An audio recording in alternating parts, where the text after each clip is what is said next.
Hey guys, so I have been since a long time really into movies. It's never just been a time pass for me. It's been a lot of movies have I really got into movies and I am now exploring because of the topic of narcissism. I'm now seeing and exploring and using my friend ChatGPT and finding out and rewatching movies and finding out that Hollywood and the world cinema and Hollywood in particular is littered with um the theme of either a narcissist empath dynamic in relationships or just exploring narcissism, covert and overt. It's absolutely fascinating now to watch it from that deeper dynamic, having really processed and experienced it, not just as my family, but with exes myself. Beauty and the Beast has the overt narcissist in Gaston, and the Beast is the covert narcissist that has a narcissist collapse at the end.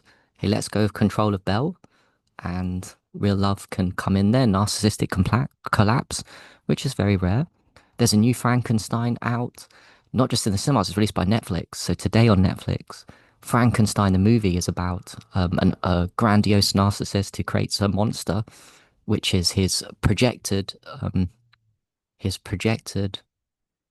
shamed guilt self that wants love, and the grandiose narcissist doesn't want to give his shadow, the monster, that love. So I'm looking forward to watching that in the next few days. Highly recommend that on Netflix.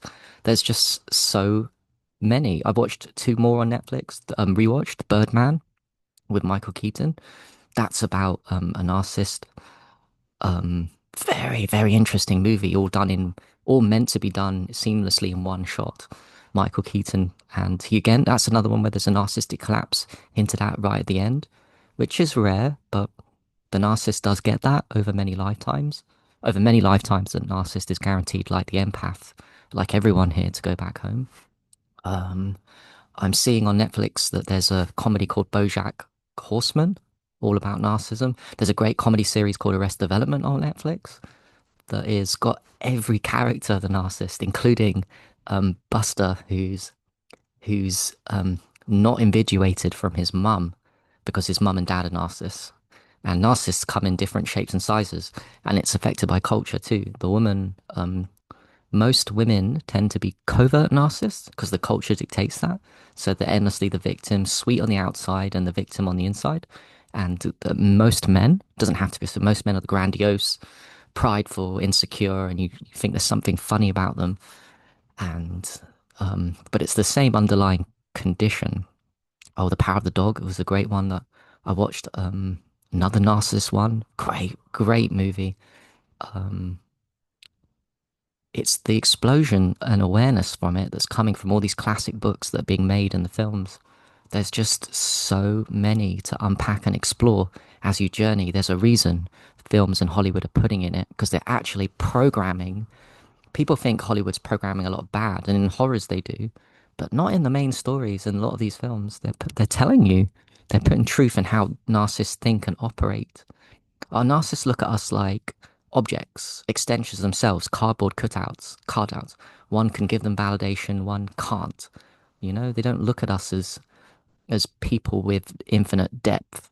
We don't all look at all the time at people like that, but we know that as well as their role of love, conditional love people give us, there's an infinite depth when you meet somebody, when you make your friends, they're infinitely depthful.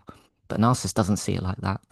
And because they're part of the dark triad too, often in the movies, nearly all the time, the narcissists are doing some weird, horrible stuff. It doesn't have to be murder, it could be hurting people in relationships, projecting their fantasies like in Frankenstein, and there is redemption and hope, like in Beauty and the Beast in Birdman. It's really cool.